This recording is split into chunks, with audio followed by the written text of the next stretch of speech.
nós estaríamos falando aqui de eleições, como foram as últimas, que não teriam sido financiadas somente pela condução parcial por parte do TSE sobre Alexandre de Moraes, mas também por interferência estrangeira direta. Eu estou falando dessa questão da pauta global, e eu gosto desse assunto de vez em quando. É bom quando a gente tem menos noticiário para falar dessas coisas, porque são as forças que são quase invisíveis e que vão influenciando os eventos que acontecem no Brasil, e isso conecta a esse novo assunto.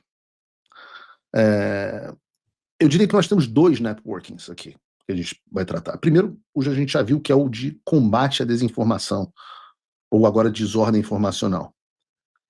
O trabalho dessa turma é proibir que certos assuntos sejam sequer tratados no debate público. E essa turma são integrantes deles o TSE, as agências de checagem de fato, as decisões do STF, a velha mídia, todo o complexo industrial da censura que se beneficia de forma nababesca. Nós retomamos aqui a manchete sobre como era proibido nas eleições de 2022, por exemplo, que você falasse que o Lula era ligado ao Daniel Ortega, da Nicarágua. Eu fui alvo dessas decisões, por exemplo, na Jovem Pan. Mas existe uma segunda face desse networking na América Latina, que é o networking financeiro, que conecta ao que a gente estava falando antes. Esse é tão essencial para o projeto de poder que um dos principais papéis desse outro networking de combate à desinformação é te impedir a todo custo de falar sobre isso. Mas é claro que a gente vai falar. E a gente vai falar muito sobre. Ontem nós recebemos aqui a Elisa Robson. Eu achei uma entrevista muito curiosa, muito curiosa. Ela contou em detalhes circunstâncias e eventos envolvendo o caso do Uso Carvajal, que é o homem de confiança do Hugo Chávez, que agora estaria colaborando com o governo dos Estados Unidos. As coisas que ela citou são absolutamente gravíssimas. Como eu disse aqui, eu trato sempre com um grau de ceticismo, porque não foram apresentadas evidências concretas do que ela está dizendo, do que ele está dizendo, do que ele estaria dizendo a ela. Sequer nós temos acesso, no caso, à fonte primária, nós temos acesso, no caso, a uma fonte secundária. Mas caso essas coisas se confirmem, e eu acho que vocês devem ter acesso a essas informações, elas indicam um conluio muito forte entre países como Venezuela, Brasil e Colômbia, mais especificamente os movimentos de esquerda desses países. E uma das informações, segundo ela, que o Carvajal teria feito foi que o regime venezuelano, através da PDVSA, a petroleira estatal venezuelana, teria financiado as campanhas do Lula em 2002, 2006 e 2022. Então, nós estaríamos falando aqui de eleições, como foram as últimas, que não teriam sido financiadas somente pela condução parcial por parte do TSE sobre Alexandre de Moraes, somente pelas caixas mágicas das urnas eletrônicas, mas também por interferência estrangeira direta. Ora, não chega a ser uma novidade. Nós já sabíamos aqui que havia ocorrido interferência estrangeira direta no caso da USAID e de várias ONGs que fizeram parcerias com o TSE e com agências de checagem de fato e com a grande mídia, se valendo do dinheiro do pagador de impostos americanos. Mas o que está sendo debatido agora é a interferência direta do narcotráfico latino-americano nas eleições brasileiras. Eu vou repetir, o que está se discutindo agora é a interferência direta do narcotráfico latino-americano nas eleições brasileiras.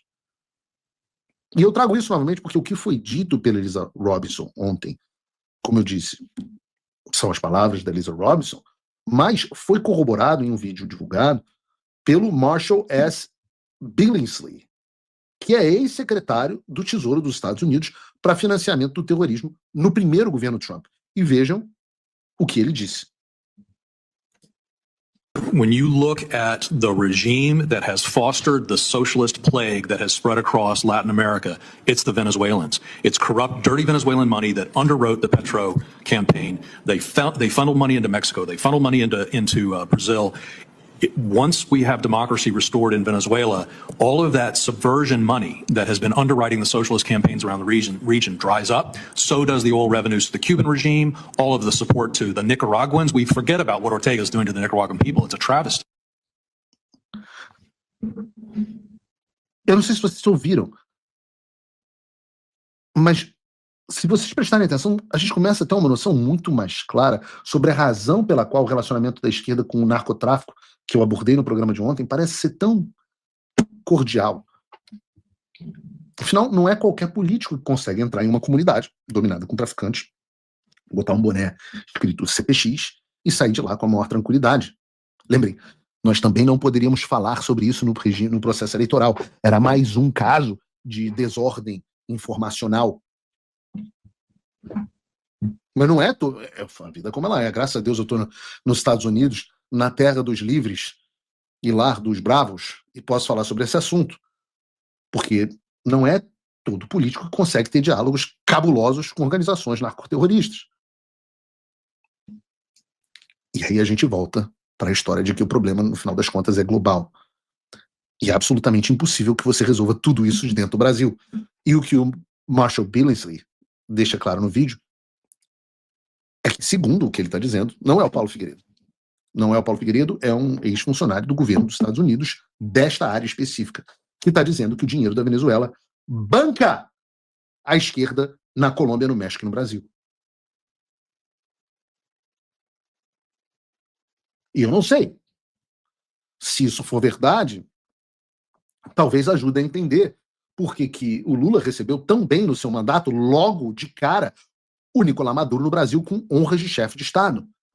Ou a razão pela qual o Lula disse que a Maria Corina Machado, a principal opositora do Maduro, e agora Prêmio Nobel da Paz, não deveria ficar chorando por conta da perseguição que ela estava sofrendo na Venezuela. Talvez ajude a entender a razão pela qual o governo Lula deixou de assinar o documento do Mercosul, saudando a Maria Corina pelo Prêmio Nobel. Eu não sei vocês, mas, para mim, certas coisas estão se tornando um pouco mais claras. Talvez não seja coincidência de que essa discussão, a mera discussão desse assunto, seja proibida no Brasil. A conclusão do Mr. Billingsley também é excepcional. Porque ele diz que uma vez que nós tenhamos o fim do regime do Maduro e a restauração da democracia da Venezuela, esse dinheiro do narcoterrorismo, que vem, segundo ele, financiando campanhas na América Latina, vai secar. E talvez, só talvez, essa seja a grande preocupação deles com tudo que o Trump tem feito. Opa!